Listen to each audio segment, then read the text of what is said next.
Episode 381। डिंग लिंग लिंग। करण ने टेबल पर रखा मोबाइल उठाया, स्क्रीन पर एक नज़र डाली और कॉल उठा लिया। रंजीत, आखिरकार तुमने फ़ोन उठाया, तुम्हारी कल्टीवेशन खत्म हो गई। करण ने हंसते हुए कहा, हाँ अभी अभी खत्म हुई। कोई ज़रूरी काम है क्या? नहीं, तुम्हारी मदद से मुझे वो ज़मीन मिल गई और जायसवाल परिवार ने रास्ता दे दिया। तो मैं तुम्हें ड्रिंक के लिए बुलाना चाहता हूँ। ठीक है, ड्रिंक का प्लान है तो मैं ज़रूर आऊँगा। तो मैं तुम्हें 5:30 बजे पिक करने आता हूँ। क्यों? बस मुझे लोकेशन भेज दो, मैं खुद आ जाऊँगा। ठीक है, फिर मैं ज़्यादा नखरे नहीं करता। फ़ोन काटने के बाद करण ने थोड़ा सोचा और शनाया को कॉल किया। क्या कर रही हो? शनाया की आवाज़ में खुशी झलक रही थी। मैं ग्रेजुएशन सेरेमनी की तैयारी कर रही हूँ। तुम्हारी कल्टीवेशन खत्म हो गई। थोड़ी देर में तुमसे मिलने आता हूँ और रात को साथ में डिनर करेंगे। एल्डर रंजीत, मतलब रंजीत ने मुझे ड्रिंक के लिए बुलाया है। शनाया ने थोड़ा हिचकिचाते हुए कहा, मेरे जाने में कोई दिक्कत तो नहीं होगी? करण ने हंसते हुए कहा, तुम मेरी गर्लफ्रेंड हो और रंजीत को भी ये पता है। वैसे भी बस ड्रिंक की बात है, ना कोई नाइट क्लब जा रहे हैं ना कोई क्लब। इसमें क्या दिक्कत है? शनाया को करण के साथ समय बिताना अच्छा लगता था। आखिरकार वे 1.5 महीने से नहीं मिले थे और उसे करण की बहुत याद आ रही थी। वो खुशी से बोली, ठीक है। दोपहर में करण उस जगह गया जहां शनाया की ट्रेनिंग चल रही थी और रास्ते में गुलाब का एक गुलदस्ता खरीदा। जब शनाया क्लासरूम से बाहर आए, करण गुलदस्ता लेकर आगे बढ़ा और मुस्कुराते हुए बोला, ग्रेजुएशन की बधाई। शनाया ने खुशी से फूल लिए, उन्हें सूंघा और मुस्कुराते हुए बोली, इनकी खुशबू बहुत अच्छी है। Thank you. आनंद दरवाजे से बाहर निकला और करण को देखा। उसका चेहरा अचानक बदल गया और वो काफी घबरा गया। वो दीवार के किनारे से चुपके से निकलना चाहता था, लेकिन करण उसे घूर रहा था, तो उसे मजबूरी में हिम्मत जुटाकर पास आना पड़ा। हेलो मिस्टर करण, करण ने मुस्कुराते हुए कहा। हेलो मिस्टर आनंद। हाल ही में मैं बिजनेस शुरू करने के बारे में सोच रहा था, लेकिन कोई अच्छा आइडिया नहीं सूझा। लगता है मैं सिक्योरिटी गार्ड का काम ही करता रहूंगा। तुमने जो इन्वेस्टमेंट फंड्स की बात की थी, शायद मैं उसका इस्तेमाल नहीं कर पाऊंगा। आनंद का चेहरा और पीला पड़ गया और उसकी मुस्कान और भी जबरदस्ती की लगने लगी। मिस्टर करण मजाक कर रहे हैं? मैं अंधा था, मैंने पर्वत को नहीं पहचाना। प्लीज मिस्टर करण, मेरे खिलाफ कोई गुस्सा मत रखो। करण ने हंसते हुए कहा, मिस्टर आनंद, तुम कुछ ज्यादा ही सोच रहे हो। तुमने कुछ किया ही नहीं तो मैं तुम्हें माफ क्यों करूं? बल्कि मुझे तो तुम्हारा शुक्रिया अदा करना चाहिए। अगर तुम ना होते तो मैं 20 करोड़ कैसे कमाता शनाया के लिए कार खरीदने के लिए। करण की बात ने आनंद को लगभग रुला दिया। उसे कैसे पता था कि करण, ये सिक्योरिटी गार्ड, इतना खतरनाक होगा? उसे कल्टीवेशन की दुनिया के दोस्तों से पता था कि मल्होत्रा परिवार खत्म हो गया और इसका जिम्मेदार करण था। इतना ही नहीं, सबसे हैरान करने वाली बात यह थी कि करण ग्रेट ग्रैंड मास्टर बन गया और उसने बंगलौर के नंबर 1 शख्स तेजोंग को अपाहिज कर दिया। उसने तो दक्षिण पश्चिम की 3 संप्रदायों और 4 परिवारों के मोक्ष संप्रदाय के एक जन्मजात ग्रैंड मास्टर को सार्वजनिक रूप से घुटने टेकने पर मजबूर कर दिया। ऐसा खतरनाक शख्स वाकई बंगलौर का नंबर 1 था। बंगलौर के 8 बड़े परिवारों में मल्होत्रा परिवार करण की वजह से खत्म हो गया, पासवान परिवार उसकी वजह से अपाहिज हो गया और चटर्जी परिवार, पांडे परिवार और जायसवाल परिवार उसके कट्टर समर्थक बन गए। अब पूरे बंगलौर में कौन करण से टकराने की हिम्मत करेगा? करण के एक शब्द से बंगलौर कांप उठेगा। आनंद का घबराया और आंसुओं से भरा चेहरा देखकर करण ने उसे और चिढ़ाना बंद किया, उसके कंधे पर थपथपाया और मुस्कुराते हुए बोला, ग्रेजुएशन की बधाई और तुम्हें अपनी मेहनत में बहुत कामयाबी मिले। करण के थपथपाने से आनंद थोड़ा कांप गया। उसे डर था कि करण ने उस पर कोई काला जादू तो नहीं कर दिया। क्या ये नहीं कहा जाता कि कल्टीवेटर्स के पास लोगों को चुपके से मारने के कई तरीके होते हैं? आनंद जितना ज्यादा सोचता उतना ही डरता। क्या करण अब, जब वो ग्रेजुएट होने वाला है, उसका हिसाब करने की प्लानिंग कर रहा है? आनंद को आसपास के लोगों की परवाह नहीं रही और वो घुटनों के बल जमीन पर बैठ गया। मिस्टर करण, मैं मानता हूं कि मुझे पहले मिस शनाया से प्यार हो गया था, लेकिन मुझे तब नहीं पता था कि मिस शनाया का बॉयफ्रेंड है। तुम्हें देखने के बाद मैंने वो ख्याल छोड़ दिया और मिस शनाया के खिलाफ मेरे मन में कभी कोई गलत इरादा नहीं रहा। प्लीज मुझे माफ कर दो। आनंद को घुटनों पर देखकर करण हैरान हो गया। तुम घुटने क्यों टेक रहे हो? मैंने तो कुछ करने की बात नहीं की। आनंद ने उदास चेहरे से अपने कंधे की तरफ देखा। तुमने अभी मेरा कंधा थपथपाया। करण कुछ देर के लिए स्तब्ध रह गया, फिर हंसते हुए बोला, मैं तुम्हें बधाई दे रहा था। मैंने तुम पर कोई काला जादू नहीं किया। तुम कुछ ज्यादा ही सोच रहे हो। जल्दी उठो, लोग सोचेंगे मैंने तुम्हारे साथ कुछ किया। जब आनंद ने सुना कि कोई काला जादू नहीं था, उसने राहत की सांस ली और जल्दी से खड़ा हो गया। थैंक यू मिस्टर करण, मुझे ना मारने के लिए।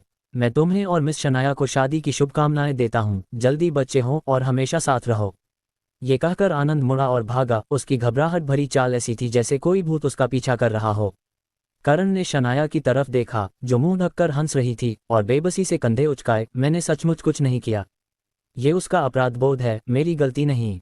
शनाया का चेहरा थोड़ा लाल हो गया और उसने करण को बाहर की तरफ खींचा। क्या तुम अब इतने जबरदस्त हो गए हो कि एक आदमी को डर के मारे रुला सकते हो? करण ने मुस्कुराते हुए कहा, अब मैं बंगलौर का इकलौता ग्रेट ग्रैंड मास्टर हूँ, बंगलौर का नंबर 1 शख्स। तुम्हें क्या लगता मैं जबरदस्त हूँ कि नहीं? योजक चिन्ह, योजक चिन्ह, योजक चिन्ह। करण, शनाया, आओ बैठो। रंजीत ने बड़े उत्साह से करण और शनाया को बैठने के लिए कहा, फिर वेटर को बुलाकर खाना परोसने को कहा। प्राइवेट रूम में कोई और मेहमान नहीं था, सिर्फ वो तीनों। करण ने ग्लास उठाकर बधाई दी। एल्डर रंजीत, तुम्हें तुम्हारी इच्छा पूरी होने की बधाई। रंजीत ने जल्दी से अपना ग्लास उठाया और करण के साथ टकराया। ये सब तुम्हारी मदद से हुआ कि जायसवाल परिवार ने रास्ता छोड़ा और तुमने मुझे कवर भी दिया जिससे मैं वो जमीन आसानी से ले सका। मैं सचमुच नहीं जानता कि तुम्हारा शुक्रिया कैसे अदा करूं।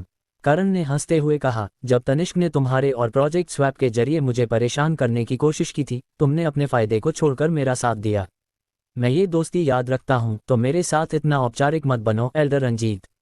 रंजीत ने ईमानदारी से कहा, मैं उस वक्त थोड़ा हिचकिचा रहा था, लेकिन तुमने मेरे पोते को बचाया था और ये पैसे की बात नहीं थी। मैंने ज़्यादा नहीं सोचा, मैं बस किसी तरह तुम्हारा एहसान चुकाना चाहता था, लेकिन मुझे नहीं लगा था कि मल्होत्रा परिवार इतनी जल्दी खत्म हो जाएगा।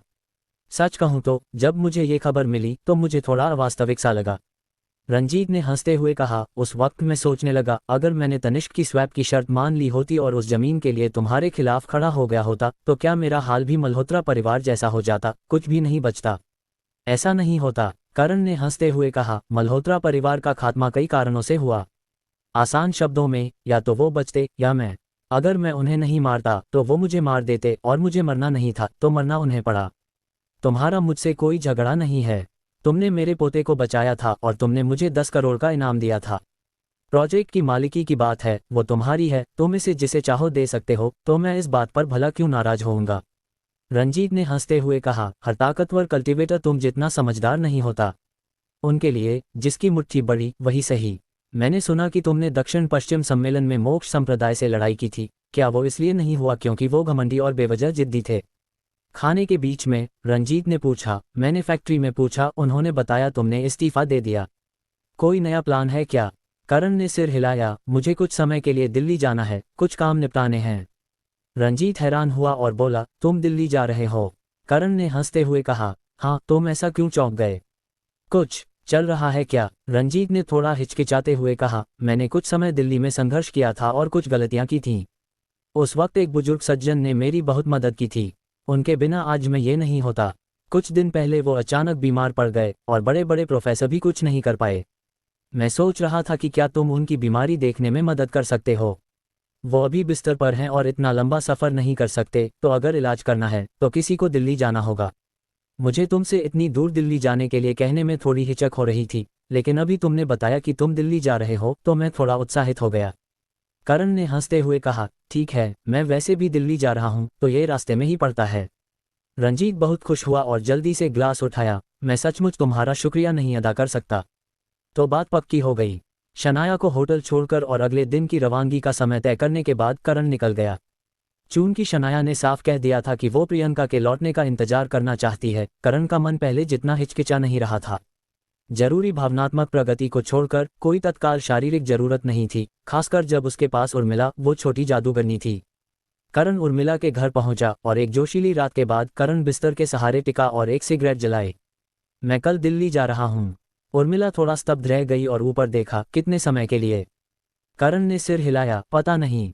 उर्मिला की आंखें चौड़ी हो गईं। क्या ये एक तरफा ट्रिप है? करण ने हंसते हुए कहा, नहीं, ऐसा नहीं है। प्रियंका के बिजनेस मायसोर और बंगलौर में हैं। जब तक मेरा उसके साथ रिश्ता है, मुझे बंगलौर लौटना ही पड़ेगा। उर्मिला ने होंठ सिकुड़े। फिर मुझे ऐसा क्यों लग रहा है जैसे तुम अलविदा कह रहे हो? करण ने हंसी के साथ कहा, नहीं, ऐसा बिल्कुल नहीं है। तुमने ही तो कहा था कि मैं एक घुमक्कड़ हूं और मेरे पांव रुकते नहीं। मैं सचमुच कुछ काम निपटाने जा रहा हूं। वैसे भी अगर मैं वापस ना भी आऊं तो तुम वहां आ सकती हो, है ना? बंगलौर से दिल्ली इतना दूर नहीं है। करण की बात सुनकर उर्मिला को थोड़ा सुकून मिला। उसने करण के साथ बिताए समय में बहुत खुशी, संतुष्टि और सुरक्षा महसूस की थी। करण जैसे पुरुष वाकई बहुत कम मिलते हैं, और शनाया का क्या? करण ने जवाब दिया, वो मेरे साथ दिल्ली जा रही है। उर्मिला की आंखें अचानक चौड़ी हो गईं और उसने जलन भरे लहजे में कहा, वाह, तुमने आखिरकार उसे पा लिया। करण ने हंसते हुए कहा, उसने कहा कि वो प्रियंका के लौटने का इंतजार करना चाहती है और फिर ठीक से बात करेगी। अभी के लिए बस इतना ही। उर्मिला ने ओह कहा और फिर हंसते हुए बोली, देखो, अब छोटी बहन को बड़ी बहन के लिए रास्ता छोड़ना पड़ रहा है और उसका इंतजार करना पड़ रहा है। वो किसी का फायदा नहीं उठाना चाहती। एक बार बड़ी बहन लौट आएगी, मुझे यकीन है वो छोटी बहन के लिए रास्ता छोड़ देगी। तुम बस देखते रहो। करण को थोड़ा झेपसी महसूस हुई, लेकिन वो उर्मिला की बातों से इनकार नहीं कर सका। हालांकि बात यहाँ तक पहुँच चुकी थी तो वो बस एक एक कदम आगे बढ़ेगा। करण को जल्दी नहीं थी। हिसाब लगाएं तो करण को प्रियंका और शनाया से मिले हुए सिर्फ 3 महीने हुए थे। इतने कम समय में जिंदगी भर का फैसला लेना वाकई ज्यादा नहीं था। उर्मिला ने हंसते हुए कहा, एक पुरुष की महत्वाकांक्षा चारों दिशाओं में होती है और कामयाब पुरुष कभी एक जगह नहीं रुकते। मुझे बहुत पहले से पता था कि मैं तुम्हें रोक नहीं सकती। जाओ, जब मुझे तुम्हारी याद आएगी, अगर तुम वापस नहीं आए तो मैं दिल्ली तुम्हें ढूंढने आ जाऊंगी। वैसे भी मेरे पापा का दिल्ली में ऑफिस है तो मेरे पास वहां रहने की जगह भी है। करण ने सिर हिलाया, बिना ये जिक्र किए कि उर्मिला उसके साथ जा सकती है। उर्मिला शनाया से अलग थी, उसका घर बंगलौर में था और वो मिस गोयल परिवार की थी। वो कई बिजनेस भी संभालती थी तो उससे सब कुछ छोड़कर दिल्ली जाने को कहना ठीक नहीं होता। शनाया करण की वजह से बंगलौर आई थी और ट्रेनिंग कोर्स सिर्फ खुद को बिजी रखने के लिए लिया था। दिल्ली जाना शनाया के लिए बंगलौर में रहने जैसा ही था। मायासोर छोड़ने के बाद से शनाया के लिए दुनिया में हर जगह एक जैसी थी, कोई फर्क नहीं पड़ता। ये एक कारण था कि करण शनाया का खास ख्याल रखता था। जो औरत अपनी आरामदायक जिंदगी छोड़कर एक पुरुष के पीछे अनजान जगह चली जाए और अगर वो पुरुष उसका अच्छे से ख्याल ना रखे तो क्या वो इतने गहरे प्यार और समर्पण के लायक है? ठीक है, मैं बस ये बताना चाहता था। शायद काम उम्मीद से जल्दी निपट जाए। उर्मिला करण के ऊपर लुढ़की, उसकी आंखें नम थीं। मुझे कोई फर्क नहीं पड़ता, तुम वैसे भी जा रहे हो तो पहले मुझे पूरा भर दो। करण ने हंसते हुए कहा, खाना याद रखती हो लेकिन मार खाना नहीं, कौन डरता है किससे? शायद ये जानकर कि वो करण से अलग होने वाली है, उर्मिला उस रात बहुत ही जादुई और जंगली थी। वे पूरी रात जागे रहे।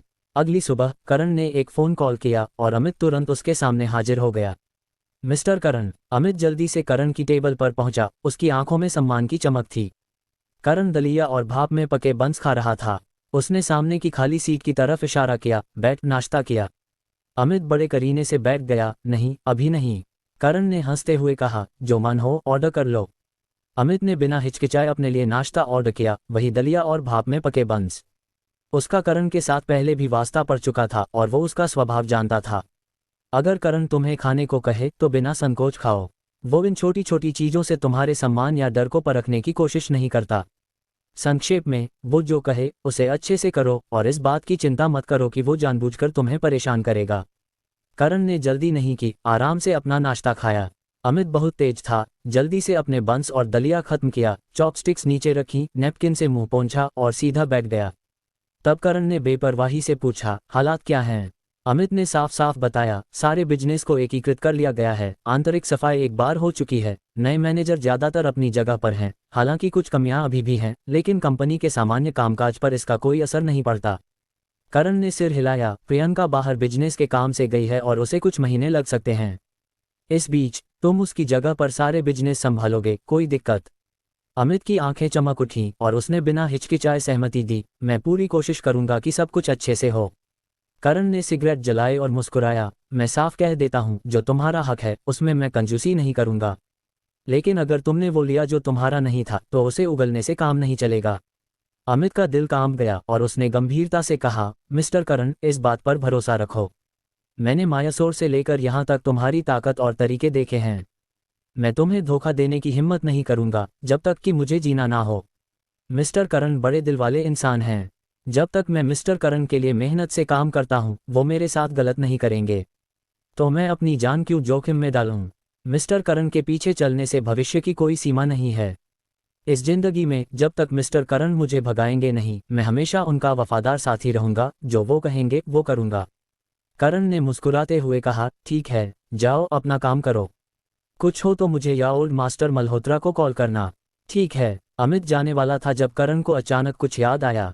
हाँ, वैसे मल्होत्रा परिवार के रहने के बाद तुम्हारी वो कॉलेज क्लासमेट का क्या हुआ? अमित ने थोड़ा अटपटाते हुए मुस्कुराया, वो अभी कहीं जा नहीं पाई तो मेरे साथ है। योजक चिन्ह योजक चिन्ह योजक चिन्ह। दिल्ली एयरपोर्ट। शनाया ने करण का हाथ पकड़ा और एयरपोर्ट से बाहर निकले, तभी ठंडी हवा का झोंका आया जिससे वो सिकुड़ गई। विश्वास नहीं होता दिल्ली में इतनी ठंड है, प्रतिभा ने हंसते हुए कहा। उत्तर और दक्षिण में तापमान का काफी फर्क है, यहाँ बंगलौर से कहीं ज्यादा ठंड है। करण ने शनाया को देखा जो ट्रेंच कोट और छोटी स्कर्ट पहने थी और मुस्कुराया। अक्टूबर चल रहा है और दिल्ली में सर्दी शुरू हो जाती है, इतने कम कपड़े पहनकर ठंडा होने की शिकायत क्यों कर रही हो? शनाया ने मुंह बनाया, तुम भी तो उतने ही कम कपड़े पहने हो। करण ने हल्के से मुस्कुराया, मैं एक कल्टिवेटर हूँ, ग्रेट ग्रैंड मास्टर। मेरा शरीर बहुत मजबूत है तो सर्दियों में भी मैं ऐसे कपड़े पहन सकता हूँ, कोई दिक्कत नहीं। तुम्हें मेरे साथ तुलना नहीं करनी चाहिए। शनाया ने आह भरी, कल्टिवेटर्स वाकई कमाल के होते हैं, उनकी ठंड सहने की ताकत भी ज्यादा होती है। रंजीत ने दोनों को तकरार करते देखा और मुस्कुराया, हालांकि उत्तर में ज्यादा ठंड है लेकिन नवंबर में हीटर चालू हो जाते हैं। घर के अंदर तो वसंत और शरद जैसा आराम रहता है। एक काली सेडान गाड़ी आई और सेक्रेटरी नाथन ने सबको गाड़ी में बैठने के लिए कहा जो होटल की ओर जा रही थी। 5 सितारा होटल पहुंचने पर करण और शनाया को पता चला कि रंजीत ने उनके लिए एक बड़ा बेडरूम बुक किया था। ये रंजीत की गलती नहीं थी, वे प्रेमी थे, ये बात शनाया के माता पिता को भी पता थी और स्वीकार थी। आधुनिक समाज में कौन सोचेगा कि दोनों ने अभी तक एक साथ नहीं सोया। दोनों ने एक दूसरे की तरफ देखा, उनकी नज़रों में थोड़ा सा अटपटापन था। करण ने पास आकर फुसफुसाया, क्या मैं बाद में दूसरा कमरा बुक कर दूं? शनाया ने होंठ सिकोड़े, नहीं, जरूरत नहीं। करण के गलत समझने की चिंता में शनाया ने जल्दी से जोड़ा, मुझे नहीं चाहता कि लोग गलत समझें। प्रेसिडेंट रंजीत मेरे पापा को जानते हैं। आखिरकार करण तुरंत समझ गया। शनाया को डर था कि उनका गैर प्रेमी रिश्ता पता चल जाएगा और ये खबर उसके माता पिता तक पहुंच जाएगी। ठीक है, तो वो एक ही कमरे में रहेंगे, क्योंकि उसे इस राज के खुलने की चिंता थी। करण को ये व्यवस्था पहले से ही पता थी। वो प्रियंका के साथ एक कमरा शेयर कर चुका था और वे एक दूसरे की सीमाओं का सम्मान करते थे। अब बस इतना हुआ कि वो शख्स शनाया बन गई थी। जिंदगी वाकई सरप्राइज से भरी है। शाम को रंजीत ने चारों को दिल्ली का असली मटन हॉटपॉट डिनर कराया, जिसकी सबने बहुत तारीफ की। मैंने उस बुजुर्ग सज्जन से बात कर ली है, हम कल सुबह वहां जाएंगे। तुम्हारे लिए ठीक है? हालांकि करण दिल्ली किसी मिशन के लिए आया था, लेकिन उसे अपने एजेंडे की व्यवस्था की जल्दी नहीं थी।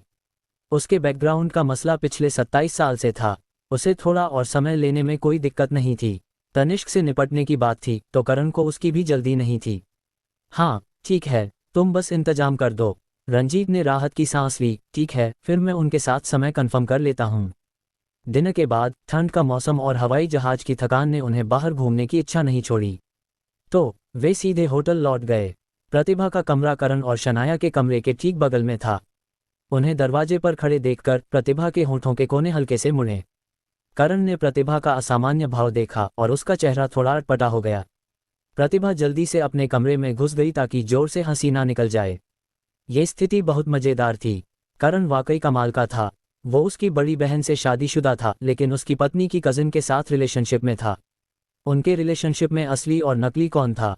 प्रतिभा को पता था कि करण और प्रियंका ने आखिरी सीमा पार नहीं की थी और बाहर रहते वक्त वे अलग अलग कमरों में रहते थे, तो वो अंदाजा लगा सकती थी कि उनकी शादी में कुछ दिक्कतें थीं। हालांकि उसके नए प्रेमी की पहचान थोड़ी अटपटी थी। बेशक प्रतिभा ना तो दखल देगी और ना ही कुछ कहेगी, वो अपनी जगह जानती थी, और वैसे भी अगर बाकियों को कोई दिक्कत नहीं थी तो ये उसका मसला नहीं था। शनाया का चेहरा थोड़ा लाल हो गया। हालांकि उसने पहले करण के साथ सोया था, लेकिन वो नशे में थी। अब जब वो होश में थे, ये एक नया अनुभव लग रहा था। दोनों कमरे में घुसे और दरवाजा बंद किया। करण ने उसकी तरफ मुड़कर कहा, हम सचमुच एक साथ रहने वाले हैं? शनाया ने अप्रत्यक्ष रूप से जवाब दिया, तुम मेरी बहन के साथ पहले कैसे रहते थे? करण ने नाक खुजलाते हुए थोड़ा अटपटाते हुए कहा, खैर, बूढ़ा आदमी घर पर था तो हमें एक कमरा शेयर करना पड़ता था। तुम्हारी बहन ने जिद की कि मैं बेड पर सोऊं और वो फर्श पर, लेकिन उसे फर्श पर नींद नहीं आ रही थी और वो मुझे भी वहां सोने नहीं देती थी। आखिर में हम दोनों बेड पर सोए, अपनी अपनी रजाई के साथ अलग अलग। जब हम बंगलौर में रहते थे हमने 2 कमरे बुक किए, एक मेरे लिए एक उसके लिए। प्रतिभा को ये पता है। इसी वजह से उर्मिला ने मेरी पृष्ठभूमि की जांच की और पता चला कि मेरी और तुम्हारी बहन की शादी में कुछ दिक्कतें थीं। मैं चुपके से एक कमरा बुक कर सकता हूँ? नहीं, जरूरत नहीं। शनाया ने होंठ काटा, तुम मेरी खूबसूरत बहन के साथ सीमाओं का सम्मान कर पाए और एक साथ रह पाए तो तुम सचमुच एक जेंटलमैन हो। हम बस एक साथ रह सकते हैं। आखिरकार बेड काफ़ी चौड़ा है और ऐसा भी नहीं कि हम पहले एक साथ नहीं सोए। बेड काफ़ी चौड़ा था लेकिन बड़े बेडरूम में सिर्फ एक रजाई थी। शनाया और करण एक दूसरे के बगल में लेटे थे। शनाया ने आंखें बंद की लेकिन उसके गाल लाल थे और उसकी सांसें थोड़ी तेज थीं, जैसे उसने शराब पी हो। करण को दूसरी तरफ लंबे समय तक परीक्षा दी जा चुकी थी। हालांकि उसके मन में थोड़ी बेचैनी और अशांति थी, फिर भी वो खुद को रोक पा रहा था। शनाया कुछ देर लेटी रही, फिर और बर्दाश्त नहीं कर पाए। आखिरकार कौन इतनी सलीके से और सावधानी से सोता है। वो आमतौर पर तरह तरह की पोजीशन में सोती थी, जैसे उसे आराम मिले। अब इतनी सलीके से लेटने से उसे तकलीफ हो रही थी। शनाया ने करवट ली, करण की तरफ पीट करके। असहजता थोड़ी कम हुई, लेकिन कुछ मिनट बाद फिर असहजता शुरू हो गई। शनाया ने फिर करवट ली, इस बार करण की तरफ मुंह करके। बेड बड़ा था, रजाई भी बड़ी थी, लेकिन दो लोग सोते वक्त बेड के किनारे पर नहीं रह सकते, तो उनके बीच की दूरी वाकई में ज़्यादा नहीं थी। अब करण की तरफ मुंह करके उसकी सांसें साफ सुनाई दे रही थीं। वो एक दूसरे की गर्म सांसें भी महसूस कर सकती थी, जिससे शनाया को एक लहर सी घबराहट हुई। नहीं, ये बहुत असहज है, मुझे फिर करवट लेनी चाहिए। जैसे ही शनाया फिर करवट लेने वाली थी, करण, जो पहले से ही नींद से परेशान था, ने हाथ बढ़ाकर उसे सीधे गले लगा लिया। बस करवट मत लो, जो पोजीशन आरामदायक लगे वही ले लो। जबरदस्ती मत करो, सो जाओ। शनाया का शरीर अचानक सख्त हो गया। थोड़ी देर बाद शनाया ने देखा कि करण ने कोई और हरकत नहीं की। करण का हाथ सिर्फ उसकी कमर पर था, कोई सीमा पार नहीं की, और उसका शरीर धीरे धीरे ढीला पड़ गया। ये पोजीशन काफ़ी आरामदायक थी। शनाया ने करण की बाहों में 2-3 बार हिलकर अपनी पोजीशन ठीक की, सिर को करण की बाह पर टिकाया और एक लंबी सांस छोड़ी। खुद को ढीला छोड़ते ही थकान और शराब के असर से वो जल्दी सो गई। उसे पूरी रात अच्छे सपने आए। सुबह जब शनाया ने आंखें खोली, उसने करण को देखा जो अभी भी गहरी नींद में सो रहा था। उसने उसके शांत चेहरे को देखा और उसका मन फिर से जीवंत होकर सपनों में खोने लगा। क्या उसकी बहन भी अभी की तरह लेटी होगी, करण की बांह पर सिर रखकर उसके चेहरे को प्यार भरी मुस्कान के साथ देख रही होगी। ये सोचते हुए शनाया का दिल थोड़ा अजीब सा हो गया। उसकी बहन को इस बारे में पता चलेगा तो वो क्या चुनेगी? क्या उसे अपनी बहन की गैरमौजूदगी का फ़ायदा उठाकर पूरी तरह प्यार में डूब जाना चाहिए? प्रेमियों को जो अनुभव करना चाहिए वो सब अनुभव करना चाहिए, और फिर जब उसकी बहन लौटे तो चुपके से चली जाना चाहिए। करण को उसकी बहन को वापस दे देना चाहिए। जाने की सोचते ही शनाया का दिल अचानक थोड़ा और उदास हो गया। वो उसे छोड़ना नहीं चाहती थी। वो उसके साथ हमेशा आखिरी वक्त तक रहना चाहती थी। क्या सोच रही हो? करण की आवाज़ ने खोई हुई शनाया को चौंका दिया। शनाया अचानक होश में आए और देखा कि करण ने ना जाने कब आंखें खोल ली थीं और मुस्कुराते हुए उसे देख रहा था। शनाया को शर्मिंदगी महसूस हुई और उसने जल्दी से मुंह मोड़ लिया और रजाई से सिर ढक लिया। वो अभी जरूर बहुत बेवकूफ़ लग रही होगी। करण ने हंसी, लेकिन उसने शनाया को चिढ़ाने का मौका नहीं लिया। आखिरकार सुबह उठते ही मजाक करने से गलतफहमियां हो सकती थीं। चूंकि शनाया ने फैसला कर लिया था, करण उसका सम्मान करता था और वस्तुनिष्ठ रूप से देखें तो उसका फैसला तर्कसंगत और जिम्मेदार था। मैं नहाने जा रहा हूँ। नहाने के बाद शनाया सामान्य हो गई थी। आखिरकार हालांकि दोनों ने आखिरी रिश्ता नहीं तोड़ा था, उनका रिश्ता सामान्य प्रेमियों से कहीं आगे था, तो ज़्यादा संवेदनशील होने की जरूरत नहीं थी। नाश्ते के बाद करण ने समय देखा। मैं एल्डर रंजीत के साथ थोड़ा घूमने जा रहा हूँ। तुम चाहो तो बाहर टहल सकती हो या कमरे में आराम कर सकती हो। मैं प्रतिभा को तुम्हारे साथ बुला देता हूँ। ठीक है। करण ने प्रतिभा के दरवाजे पर दस्तक दी, कुछ बातें समझाईं, फिर नीचे गया जहाँ रंजीत उसका इंतजार कर रहा था। वे सेडान में बैठे और दिल्ली फर्स्ट सिटी हॉस्पिटल की ओर रवाना हुए। उस बुजुर्ग सज्जन का नाम लोकनाथ है। वो पुरातत्व के प्रोफेसर हैं। वो पुरातत्व उद्योग में एक रोल मॉडल हैं। जब मिस्टर लोकनाथ ने मेरी मदद की थी, उन्होंने मुझे जेल से बचाया और कुछ पूंजी दी, जिससे मैं फिर से पटरी पर आया और आज जो हूँ वो बन सका। गाड़ी में रंजीत ने करण को लोकनाथ के साथ अपने रिश्ते की कहानी सुनाई। अब प्रोफेसर लोकनाथ 85 साल के हैं और हाल ही में बीमार पड़ गए। जब मुझे ये खबर मिली, मैं खास तौर पर उनसे मिलने गया। सुना कि उनकी हालत बहुत ख़राब है। मैंने तुमसे उनकी बीमारी देखने की मदद मांगी ताकि मैं उनकी कृतज्ञता दिखा सकूं। नतीजा चाहे जो हो, मैं तुम्हारा एहसानमंद रहूंगा। करण ने हंसते हुए कहा, जैसा तुम बता रहे हो प्रोफेसर लोकनाथ बहुत अच्छे इंसान हैं। मुझे इस काम के लिए कोई दिक्कत नहीं है। ये बस एक छोटी सी मदद है, तो एहसान वगैरह की बात मत करो। इतना औपचारिक मत बनो। रंजीत ने आह भरी। खैर, दूसरों के साथ मुझे एहसान रखना पसंद नहीं, क्योंकि कई बार एहसान तुम्हारे गले की फांस बन जाता है। लेकिन तुम्हारे साथ जो एहसान है उसे चुकाने का मौका भी नहीं मिलता। मेरे पास वो कुछ नहीं है जो तुम्हारे पास नहीं, और मैं वो नहीं कर सकता जो तुम कर सकते हो। जब तुम्हें मदद की जरूरत होती है मैं मदद नहीं कर सकता। ये बहुत अटपटा है। योजक चिन्ह योजक चिन्ह योजक चिन्ह। Delhi first hospital. रंजीत करण को स्पेशल केयर वार्ड में ले गया। इस इलाके में हर कमरा सिंगल था, हर एक बड़ा और कई तरह के आधुनिक उपकरणों से लैस था। करण ने चारों तरफ देखा और मुस्कुराया। आम लोग इस स्पेशल केयर यूनिट में रहने का खर्चा नहीं उठा सकते। बुजुर्ग सज्जन के पास काफी पैसा होगा।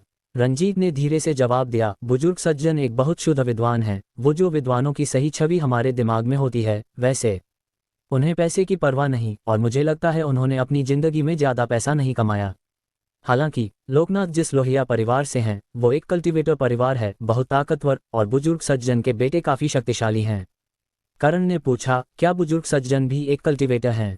रंजीत ने सिर हिलाया। नहीं, वो एक आम इंसान हैं जो आमतौर पर पुरातत्व में डूबे रहते हैं और अपनी पूरी जिंदगी इसमें समर्पित कर दी। करण ने सिर हिलाया और कुछ नहीं कहा। रंजीत ने कमरे का नंबर देखा और रुक गया। ये रहा। रंजीत ने धीरे से दरवाजे पर दस्तक दी। एक 50 साल के आदमी ने अंदर से दरवाजा खोला और रंजीत को देखा, जो एक गुलदस्ता लिए था। आप कौन हैं? रंजीत ने हल्के से मुस्कुराया। मिस्टर ललित, मैं रंजीत हूँ, एल्डर लोकनाथ से मिलने आया हूँ। मैंने पहले बुजुर्ग सज्जन से अपॉइंटमेंट लिया था। लोकनाथ का बेटा ललित एक तरफ हटा और धीरे से बोला, अंदर आइए। बड़े वार्ड में एक दुबला पतला सफेद बालों वाला बूढ़ा आदमी बिस्तर पर लेटा था, और पहली नज़र में बस यही एहसास हुआ कि वो बहुत पतला था। ऐसा लग रहा था जैसे पूरा शरीर सिर्फ हड्डियों पर चमड़ी चढ़ी हो, लेकिन उसकी आंखें अभी भी चमक रही थीं, और बिना बोले उसने रंजीत की तरफ हल्का सा सिर हिलाया जो अंदर आया था।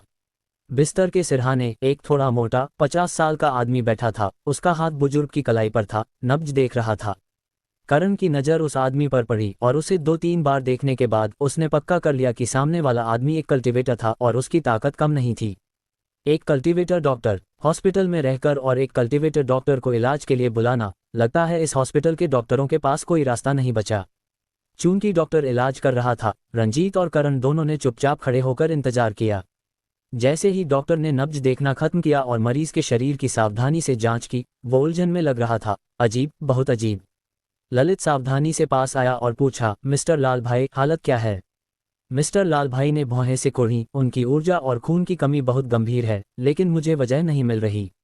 अजीब है, सचमुच अजीब। ललित ने चिंतित होकर पूछा, मेरे पिता पिछले बार लौटने के बाद से वजन कम कर रहे हैं और डॉक्टर कोई दिक्कत नहीं ढूंढ पाए। हमने हर तरह के तरीके और डॉक्टर आजमाए, लेकिन उनकी बीमारी का बिगड़ना नहीं रुक सका। मिस्टर लाल भाई, आपके पास कोई उपाय है? मिस्टर लाल भाई ने आह भरी। अगर मुझे वजह मिल जाए तो मैं इलाज कर सकता हूँ, लेकिन बिना वजह ढूंढे मेरे पास 1000 हुनर भी हो तो मैं शुरू कहाँ से करूँ? मैं बस कुछ टॉनिक दवाएं लिख सकता हूँ और देखता हूँ कि क्या ये उनकी ऊर्जा और खून को बढ़ा सकती हैं। लोकनाथ ने सूखे लहजे में मिस्टर लाल भाई को धन्यवाद दिया। थैंक यू डॉक्टर लाल भाई। मिस्टर लाल भाई ने हाथ हिलाया। कोई बात नहीं, कोई बात नहीं, मुझे शर्मिंदगी है कि मेरा हुनर अधूरा है और मैं आपकी मदद नहीं कर पा रहा। मिस्टर लाल भाई पास की टेबल पर बैठ गए और प्रिस्क्रिप्शन लिखने के बारे में सोचने लगे।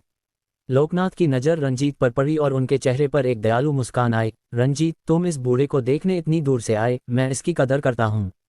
रंजीत ने झुककर नमस्ते किया और धीरे से बुजुर्ग का हाथ पकड़ा। धीरे से बोला, ये तो बनता है। अगर उस वक्त बुजुर्ग सज्जन ने मुझे जिंदगी का रास्ता ना दिखाया होता तो ना जाने मैं अब कहाँ दुख झेल रहा होता। लोकनाथ ने हंसे। हर इंसान का रास्ता उसे खुद चलना पड़ता है। तुम्हारी आज की उपलब्धियां मेरे कारण नहीं हैं, लेकिन मुझे खुशी है। इससे पता चलता है कि उस वक्त तुम्हारी मदद करना सही था। ललित पास आया और धीरे से बोला, मिस्टर रंजीत, मेरे पिता का शरीर कमजोर है और उन्हें आराम की जरूरत है। रंजीत तुरंत समझ गया। उनका मतलब था कि वो आ चुके हैं, उनकी अच्छी नीयत की कदर की, लेकिन अब जब मुलाकात हो गई तो जाने का समय है। बुजुर्ग को और आराम चाहिए। इस वक्त रंजीत को इस बात की परवाह नहीं थी कि मिस्टर लाल भाई अभी गए नहीं थे। उसने धीरे से कहा, मिस्टर लोकनाथ, आज मुलाकात के अलावा मैं एक बहुत कुशल डॉक्टर को भी लाया हूं ताकि बुजुर्ग सज्जन की बीमारी देख सकें। ललित की नज़र करण पर पड़ी और उसने हल्का सा भौहें से कुढ़ी, फिर आह भरी। मेरे पिता की बीमारी बहुत अजीब है। कई बड़े बड़े डॉक्टर इसका कारण नहीं ढूंढ पाए। ये मिस्टर लाल भाई मोक्ष संप्रदाय के एक कुशल डॉक्टर हैं। ललित ने अपनी बात पूरी नहीं की, लेकिन मतलब साफ था। जब बड़े बड़े डॉक्टर बेबस थे और अब मोक्ष संप्रदाय के इस वरिष्ठ शख्स को भी बीमारी का कारण नहीं मिला। ये युवा डॉक्टर कितना कुशल हो सकता है? अगर वो कुशल भी है तो क्या वो मोक्ष संप्रदाय के वरिष्ठ शख्स से ज्यादा कुशल हो सकता है? रंजीत को थोड़ा अटपटापन महसूस हुआ। हालांकि वो कल्टीवेटर नहीं था, लेकिन उसका कल्टीवेशन की दुनिया से कुछ संपर्क था और उसे मोक्ष संप्रदाय की चिकित्सा कला में स्थिति पता थी। करण की चिकित्सा कला बहुत अच्छी थी, लेकिन रंजीत ये गारंटी नहीं दे सकता था कि करण की चिकित्सा कला मोक्ष संप्रदाय के वरिष्ठ शख्स से बेहतर है। सबसे जरूरी बात, वे साफ तौर पर करण पर भरोसा नहीं कर रहे थे और रंजीत की अच्छी नीयत को स्वीकार नहीं करना चाहते थे। रंजीत ने आह भरी और जैसे ही वो अलविदा कहने वाला था, लोकनाथ ने अचानक हंसते हुए कहा, एक और डॉक्टर मेरी बीमारी देखेगा तो मेरे जिंदा रहने की उम्मीद और बढ़ेगी। मुझे पता है मैं 80 पार कर चुका हूँ, लेकिन मुझे अभी भी मरने से डर लगता है। नौजवान, क्या तुम मेरे लिए देख सकते हो? करण ने बुजुर्ग की दयालु और प्रोत्साहन भरी आंखें देखीं, दिल में हल्का सा आह भरी और सोचा, वाकई ये बुजुर्ग सज्जन सचमुच बहुत नेक हैं। मोक्ष संप्रदाय के मिस्टर लाल भाई ने अभी उनकी जांच की थी, लेकिन बीमारी का कारण नहीं ढूंढ पाए। यहाँ तक कि रंजीत, जिसने करण की असाधारण चिकित्सा कला देखी थी, भी ये नहीं कह सकता था कि करण उनका इलाज कर सकता है। स्वाभाविक रूप से बाकी लोग करण पर और भी कम भरोसा करेंगे। मिस्टर ललित ने पहले ही अप्रत्यक्ष रूप से मना कर दिया था, लेकिन बुजुर्ग ने खुद इलाज के लिए कहा, यहाँ तक कि सक्रिय रूप से कहा कि उन्हें मरने से डर है। ये वास्तव में मरने का डर नहीं था, बल्कि रंजीत और करण को सम्मान देने का तरीका था। शायद उनके दिल में ये विश्वास नहीं था कि करण मदद कर सकता है, लेकिन वो रंजीत की अच्छी नीयत को स्वीकार करने को तैयार थे और दयालुता से करण को शर्मिंदगी महसूस नहीं होने देना चाहते थे। अच्छे इंसान, ललित स्वाभाविक रूप से चाहता था कि उसके पिता ठीक हो जाएं। उसके पहले के शब्द वास्तव में अपने कमजोर पिता को दिल और ताकत की मेहनत से बचाने के लिए थे। आखिरकार डॉक्टर की जांच काफी थकाने वाली हो सकती है, ढेर सारे सवाल पूछे जाते हैं जो उसके कमजोर पिता के लिए बोझ हो सकता है। अपने पिता को ऐसा कहते देख ललित को पता था कि उसके दयालु पिता का दिल फिर से जाग गया था, तो उसने बिस्तर के सामने की कुर्सी की तरफ इशारा किया और कहा, प्लीज जल्दी करें।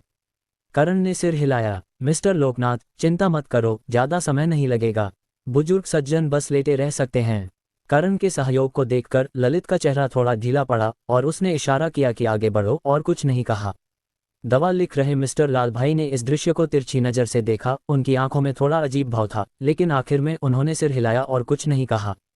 करण का जांच करने का तरीका मिस्टर लाल भाई जैसा ही था। आखिरकार दोनों ही कल्टीवेटर डॉक्टर थे।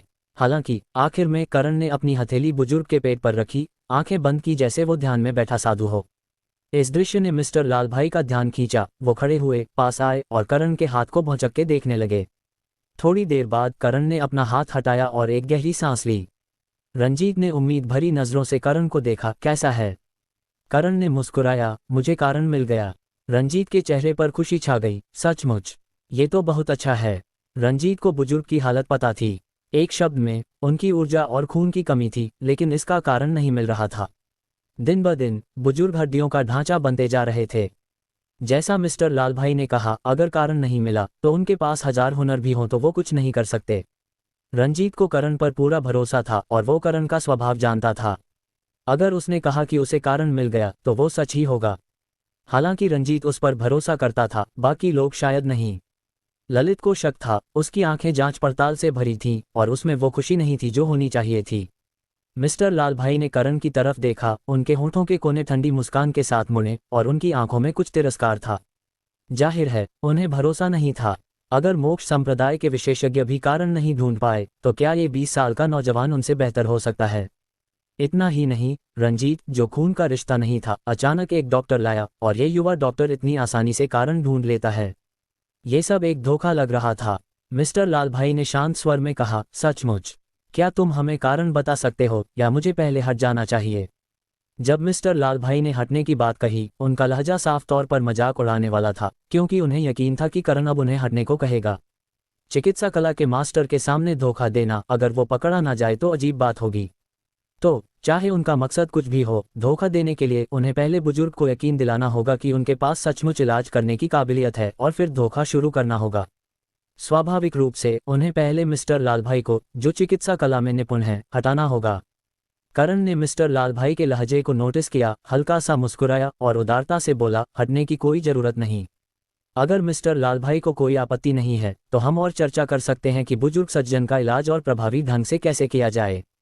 हटने की जरूरत नहीं। मिस्टर लाल भाई को थोड़ा अजीब लगा, जैसे इस नौजवान ने, जिसका नाम भी उन्हें नहीं पता था, सचमुच बीमारी का कारण ढूंढ लिया हो। असंभव। हालांकि उनकी चिकित्सा कला पूरे मोक्ष संप्रदाय में सबसे अच्छी नहीं थी, लेकिन वो संप्रदाय के सबसे अच्छे लोगों में से एक थे। अगर वो कारण नहीं ढूंढ पाए तो ये नौजवान कैसे कर सकता है? बिल्कुल असंभव। मिस्टर लाल भाई ने उदासीनता से कहा, ठीक है, मैं तुम्हारी राय ध्यान से सुनूंगा। चूंकि उन्हें यकीन था कि करण कारण नहीं ढूंढ सकता और सिर्फ धोखेबाज हो सकता है, मिस्टर लाल भाई के लहजे में कोई शिष्टाचार नहीं था, सिर्फ तीखा मजाक। करण को कोई परवाह नहीं थी और उसने लोकनाथ को देखते हुए पूछा, बुजुर्ग सज्जन, क्या बीमारी शुरू होने से पहले तुमने किसी प्राचीन मकबरे की खोज में हिस्सा लिया था? या आसान शब्दों में, क्या बीमारी शुरू होने से 1 महीने पहले तुम किसी प्राचीन मकबरे के संपर्क में आए थे? ललित ने भौहें सिकोड़कर जवाब दिया, मेरे पिता एक पुरातत्वविद हैं और उन्होंने सारी जिंदगी प्राचीन कब्रों के साथ काम किया है। तुम ये सवाल क्यों पूछ रहे हो? करण ने अपनी बात को थोड़ा बदलकर मुस्कुराते हुए कहा, मेरा मतलब है कि क्या बुजुर्ग साहब ने अपनी बीमारी शुरू होने से 1 महीने पहले किसी नई खोदी गई अविकसित प्राचीन कब्र में प्रवेश किया था, या फिर कब्र के अंदर प्राचीन ताबूत के साथ सीधा संपर्क किया था? जब करण ने ये कहा तो ललित का चेहरा थोड़ा बदल गया और उसे करण के सवाल का मतलब समझ में आने लगा। उनके पिता की बीमारी शायद कब्र में मौजूद प्राचीन ताबूत की वजह से हुई थी। मिस्टर लालाभाई का चेहरा कुछ अजीब सा हो गया। उन्होंने करण की तरफ देखा, भौहें सिकुड़ी जैसे कुछ सोच रहे हों, लेकिन उन्हें सही बात समझ नहीं आई।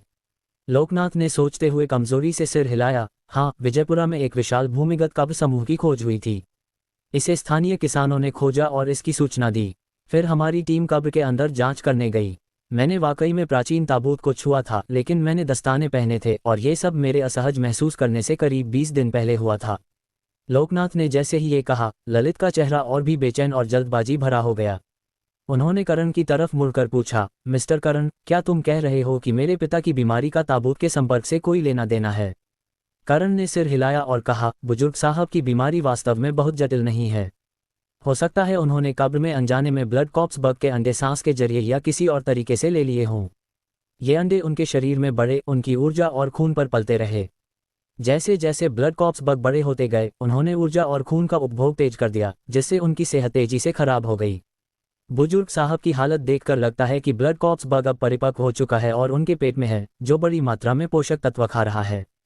इसी वजह से वे इतने कमजोर और दुबले हो गए हैं। अगर इन्हें नियंत्रित नहीं किया गया तो ये कीड़े बेचैन हो जाएंगे और जब पोषक तत्व कम पड़ेंगे तो और आक्रामक हो जाएंगे।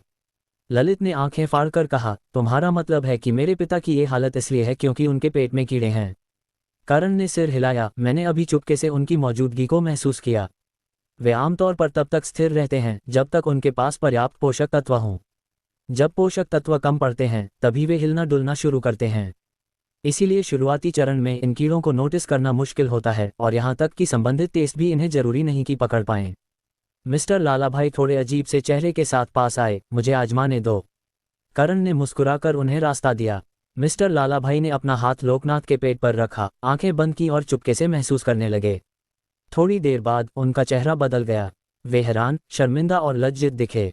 मिस्टर लालाभाई खड़े हुए और करण की ओर हाथ जोड़कर बोले, मैं मोक्ष संप्रदाय से लालाभाई हूँ, आपका नाम क्या है साहब? करण ने मुस्कुराकर कहा, करण, प्रलयनाथ का शिष्य। लालाभाई की आंखों में चमक आई, तो तुम मिस्टर प्रलयनाथ के शिष्य हो? मैंने पहले कभी ब्लड कॉप्स बग के बारे में नहीं सुना। तुमने इसके बारे में कहाँ से सीखा मिस्टर करण? करण ने जवाब दिया, मैंने एक गुमनाम प्राचीन किताब में इसके बारे में पढ़ा था। उसमें कई अजीब और असामान्य चीज़ों का जिक्र है, जिसमें ब्लड कॉप्स बग भी शामिल हैं। जो लोग रुतबे और दौलत के साथ मरते हैं वे अपनी कब्रों को परेशान किए जाने से डरते हैं। इसलिए वे अपनी कब्रों में कई जाल और यंत्र बनाते हैं ताकि घुसपैठियों को मार सकें। लेकिन अगर घुसपैठियों को फिर भी नहीं मारा जा सका तो उनकी लाशों को स्वाभाविक रूप से छेड़ा जाएगा। इसलिए वे ताबूत में ब्लड कॉप्स बग के अंडे रखते हैं। जब लाश हिलती है तो अंडे बिखर जाते हैं और मुंह, आंखों, नाक और अन्य जगहों से मानव शरीर में प्रवेश कर जाते हैं, फिर कीड़ों में बदल जाते हैं जो इंसान की ऊर्जा और खून खाते हैं। आखिरकार इंसान की आंतों को गंभीर नुकसान होता है और वह मर जाता है, जिसे वे अपने लिए बदला भी मान सकते हैं। लालाभाई ने सम्मान में हाथ जोड़े, मैं अनजान हूं और मुझे ब्लड कॉप्स बग के बारे में कुछ नहीं पता था। मैं आशा करता हूं कि मिस्टर करण इस बीमारी का इलाज करेंगे और मुझे इसे देखकर सीखने का मौका देंगे। करण ने हंसकर कहा, बिल्कुल। करण और लालाभाई की बातचीत में उम्मीद देखकर ललित का लहजा तुरंत और विनम्र और सम्मानजनक हो गया। मिस्टर करण, इसका इलाज कैसे करना है? करण ने शांति से जवाब दिया, ये वही सिद्धांत है जैसे कृमि राउंडवम से छुटकारा पाना। दवा से कीड़ों को सुस्त करो और फिर उन्हें बाहर निकालो, लेकिन दवा खास होनी चाहिए, वरना अगर ये कीड़ों को उत्तेजित कर दे तो वे बेकाबू हो जाएंगे और जल्दी ही आंतों को गंभीर नुकसान पहुंचाएंगे। ललित का चेहरा पीला पड़ गया, जैसे उसे ये तस्वीर डरावनी लग रही हो। लोकनाथ दूसरी तरफ शांत थे और उन्होंने अफसोस जताते हुए कहा, तो ये कब्र के मालिक का बदला है। कब्र के मालिक की शांति भंग करना वाकई ठीक नहीं है, लेकिन इसे कर्म का फल भी माना जा सकता है। ललित ने उन्हें तसल्ली दी, पिताजी तुम ये सब कब्र के मालिकों और सांस्कृतिक धरोहरों की रक्षा के लिए कर रहे हो। अगर मकबरे के लुटेरे इन्हें खोज लें तो न सिर्फ सांस्कृतिक धरोहर चोरी हो जाएगी, बल्कि कब्र के मालिकों की आत्मा को भी शांति नहीं मिलेगी। मेलांचौली लोकनाथ को सांत्वना देने के बाद ललित ने सम्मानपूर्वक कहा, मिस्टर करण अब हमें क्या करना चाहिए। करण ने हंसकर कहा, मैं दवा लिख देता हूं और तुम इसे तैयार करवाओ। इसे लगातार 3 दिन तक पीना होगा। इस दौरान सामान्य खाना पीना और उत्सर्जन की दिनचर्या जारी रखो। तब तक सारे ब्लड कॉप्स बग बाहर निकल जाने चाहिए। उसके बाद ऊर्जा और खून की पूर्ति के लिए दवा लो ताकि सेहत मजबूत हो। ललित ने आंखें फाड़कर देखा, उसका चेहरा अविश्वास से भरा था। कई विशेषज्ञ और विद्वान कारण नहीं ढूंढ पाए, यहाँ तक कि मोक्ष संप्रदाय से लाला भाई भी असहाय थे, फिर भी करण ने इतनी आसानी से समस्या हल कर दी। टेपवर्म का इलाज। करण ने हंसकर कहा, जब कारण नहीं मिलता तो कुछ करना मुश्किल होता है, लेकिन एक बार कारण मिल जाए तो उसी के हिसाब से इलाज किया जा सकता है। कभी कभी बीमारी का इलाज जटिल हो सकता है, लेकिन कभी कभी ये वाकई बहुत आसान भी हो सकता है। करण टेबल की ओर गए, एक पेन उठाया, तेजी से एक नुस्खा लिखा और दवा को उबालने की सावधानियों को स्पष्ट रूप से नोट किया। करण ने लिखना खत्म किया तो लाला भाई ने हिचकिचाते हुए पूछा, मिस्टर करण क्या मैं ये नुस्खा देख सकता हूँ सीखने के लिए। करण ने उदारता से नुस्खा लाला भाई को सौंप दिया और हंसते हुए कहा, विचारों का आदान प्रदान, विचारों का आदान प्रदान। लाला भाई ने नुस्खा लिया और उसे ध्यान से पढ़ा। आखिरकार उन्होंने एक सामग्री की ओर इशारा किया, ये मुख्य दवा होनी चाहिए ना।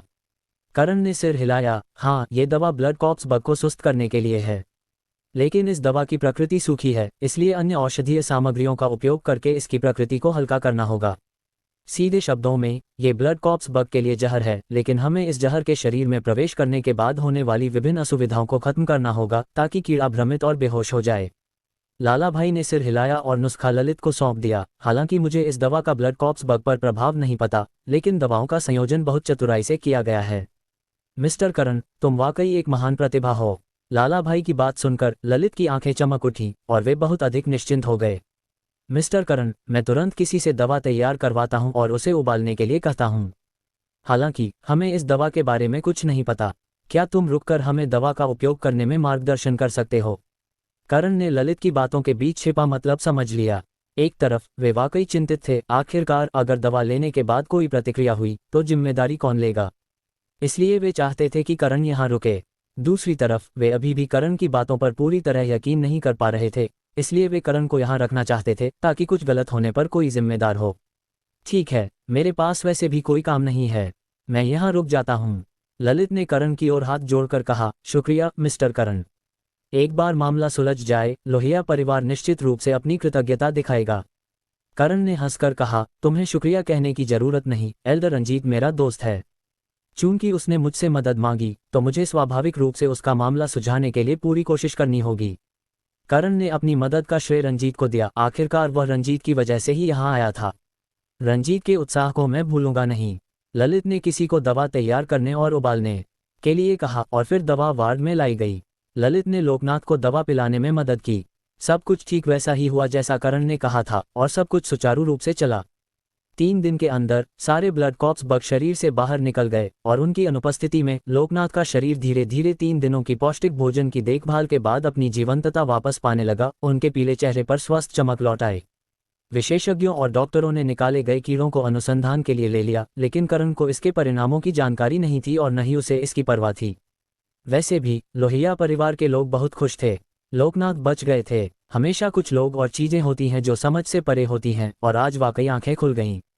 लाला भाई ने आह भरी और करण से माफी मांगी, मिस्टर करण मेरे पिछले व्यवहार के लिए माफी मांगता हूँ। मैंने तुम्हारी कम उम्र की वजह से तुम्हें धोखेबाज समझ लिया और मेरा रवैया अच्छा नहीं था। कृपया मेरी अज्ञानता और सतीपन को माफ करो। करण ने हंसकर कहा, मिस्टर लाला भाई तुम बहुत दयालु हो।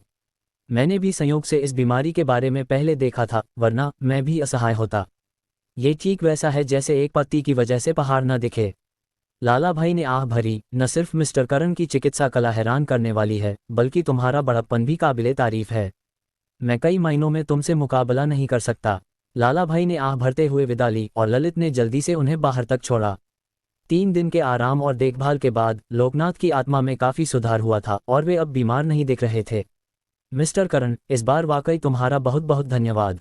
अगर तुम न होते तो मेरी ये बूढ़ी हड्डियां शायद उन छोटे कीड़ों से पूरी तरह निचोड़ ली जाती। करण ने हंसकर कहा, बुजुर्ग साहब, तुम बहुत दयालु हो। भले ही मैं एल्डर रंजीत का लिहाज न करता, अगर मुझे तुम्हारी बीमारी का पता चलता तो मैं पूरी कोशिश करता कि तुम ठीक हो जाओ। तुम जैसे इंसान को लंबी और स्वस्थ जिंदगी मिलनी चाहिए। थोड़ा रुककर करण खड़ा हुआ और बोला, बुजुर्ग साहब, अब बाकी काम तुम्हारी ऊर्जा को फिर से भरना और शरीर को ठीक करना है। मैं अब और साथ नहीं रहूंगा। अगर बाद में कोई समस्या हो तो तुम मुझे कभी भी कॉल कर सकते हो। लोकनाथ को अलविदा कहने के बाद रंजीत और करण अस्पताल से एक साथ निकले। तुम कमाल हो, कोई ऐसी चीज नहीं जो तुम न संभाल सको। यहाँ तक कि मोक्ष संप्रदाय के लोग भी असहाय थे, लेकिन तुमने आसानी से समस्या हल कर दी। मुझे गंभीर शक है कि तुम्हारी चिकित्सा कला दुनिया में सबसे बेहतर है और कोई तुम्हारा मुकाबला नहीं कर सकता। करण ने हंसते हुए कहा, तारीफ करो, बस तारीफ करते रहो।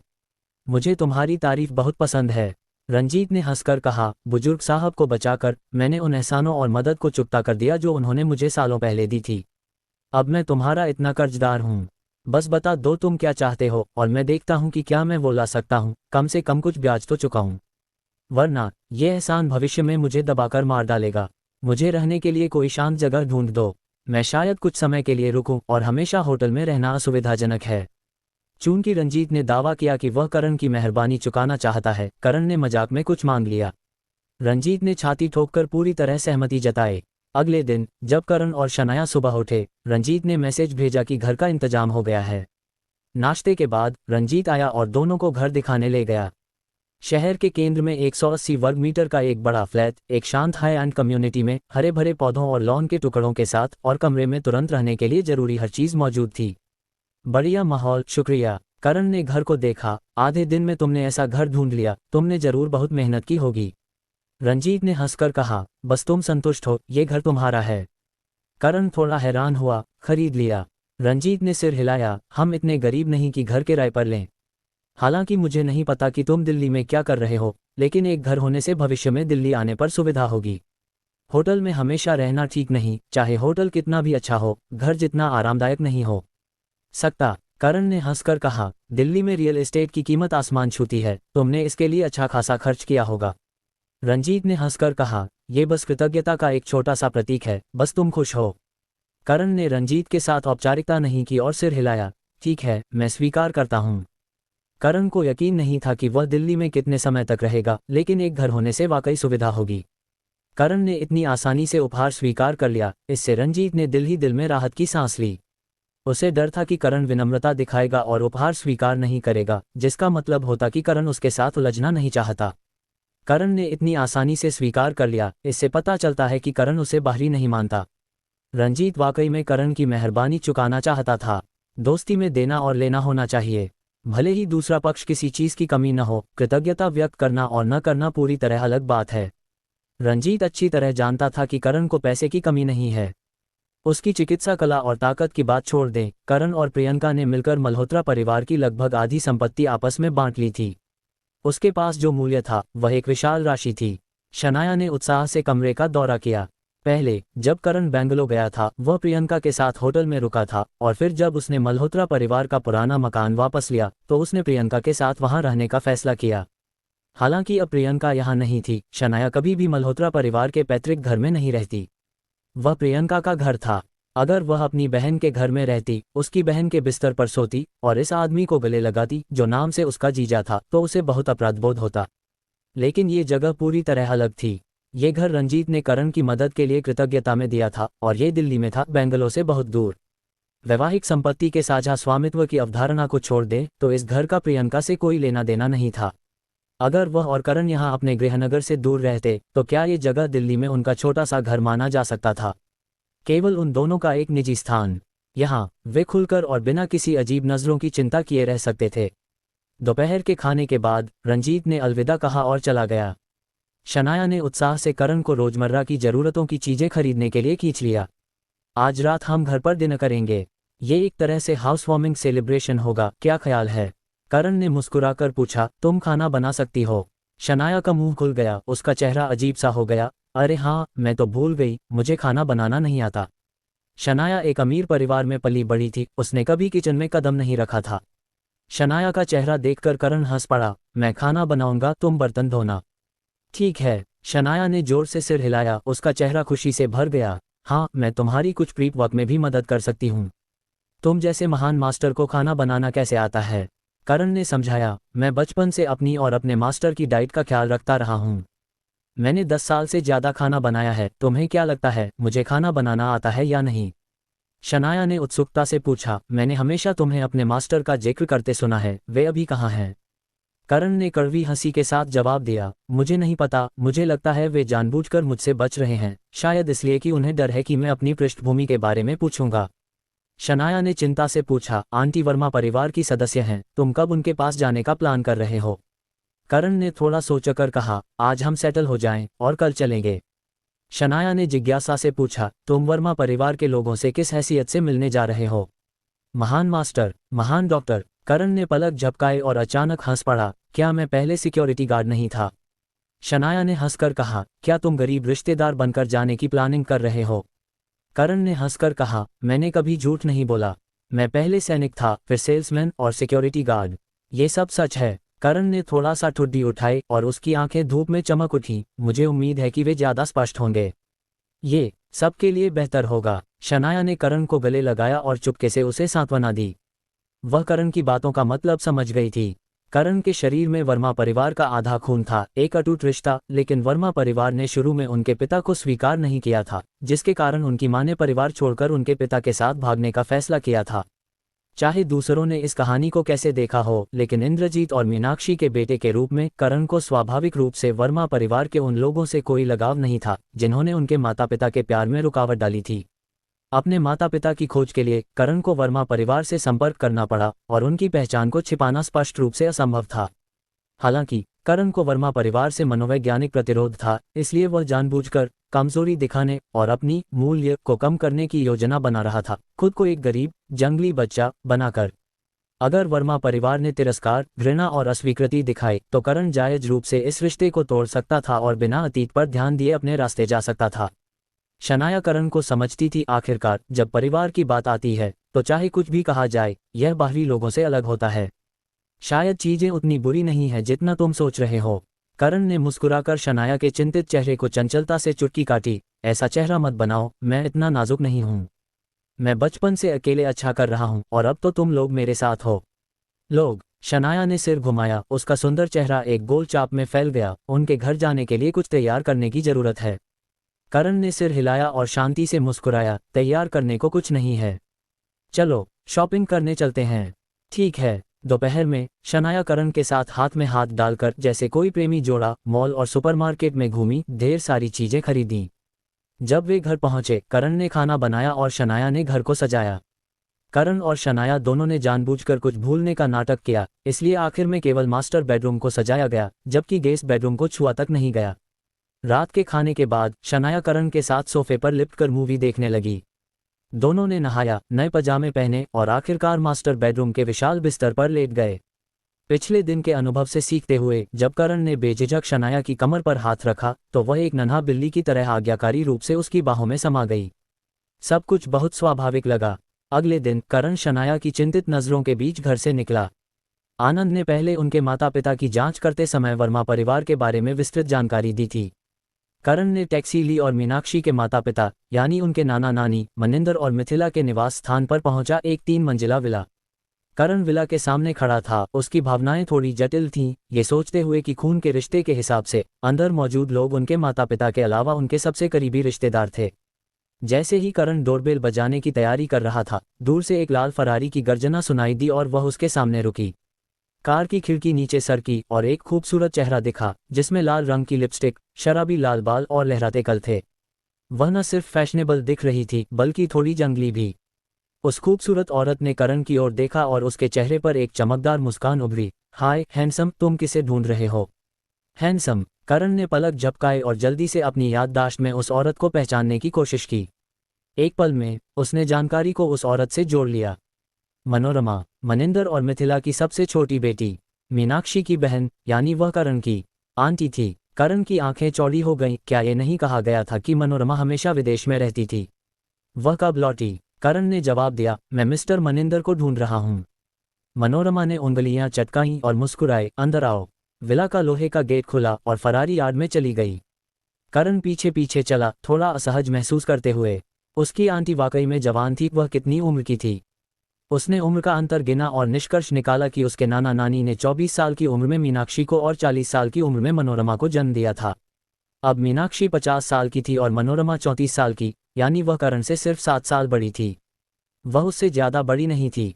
मनोरमा ने कार पार्क की, खूबसूरती से बाहर निकली और मुस्कुराई, तुम खाली हाथ आए हो, लगता नहीं कि तुम कोई एहसान मांगने आए हो। हाँ, तुम तो बिल्कुल स्पष्टवादी हो।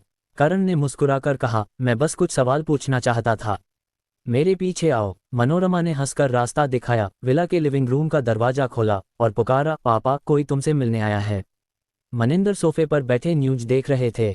उन्होंने भौहें सिकोड़कर कहा, तुम बड़ी हो गई हो लेकिन हमेशा बाहर घूमती रहती हो। कल रात कहाँ गई थी? मनोरमा ने हंसकर कहा, उसके बारे में बाद में बात करेंगे। हमारे पास मेहमान है। मनिंदर ने सिर घुमाकर दरवाजे पर खड़े करण को देखा। धूप खिड़की से तिरछी पड़ रही थी जिससे करण के सुंदर चेहरे पर चमक आ रही थी और मनिंदर का हाथ कांप गया। उन्होंने रिमोट कंट्रोल लगभग गिरा दिया। रसोई के दरवाजे पर मिथिला एक धुली हुई फलों की प्लेट लेकर बाहर आई। दरवाजे पर खड़े करण को देखकर वह ठिठक गई और फलों की प्लेट फर्श पर गिर गई। फल इधर उधर बिखर गए। मनिंदर ने करण को गौर से देखा, एक शब्द भी नहीं बोला। मिथिला के होंठ कांपने लगे, जैसे वह कुछ कहना चाहती हो लेकिन बोल न सकी। उसकी आंखें उत्साह से भरी थीं। करण शांति से खड़ा रहा, न विनम्र, न अभिमानी, न दुखी, न खुश। करण जानता था कि उन्होंने उसे पहचान लिया था, क्योंकि वह अपने पिता से कम 70-80% मिलता था और इस समय उसकी उम्र लगभग वैसी ही थी जब उसके पिता ने इन दो बुजुर्गों से मुलाकात की थी। मनोरमा हैरान थी और उसने मनिंदर और मिथिला की ओर देखा। पापा, मम्मी, तुम दोनों को क्या हो गया है? मनिंदर ने गहरी सांस ली और खड़े हुए, तुम कौन हो? करण ने शांति से जवाब दिया, करण। मिथिला ने एक हल्की सी चीख मारी और जल्दी से पास आई, करण का हाथ पकड़ा। उसकी आंखें करण के चेहरे पर टिकी थीं। इंद्रजीत तुम्हारा? करण ने शांति से जवाब दिया, इंद्रजीत मेरे पिता हैं और मीनाक्षी मेरी माँ हैं।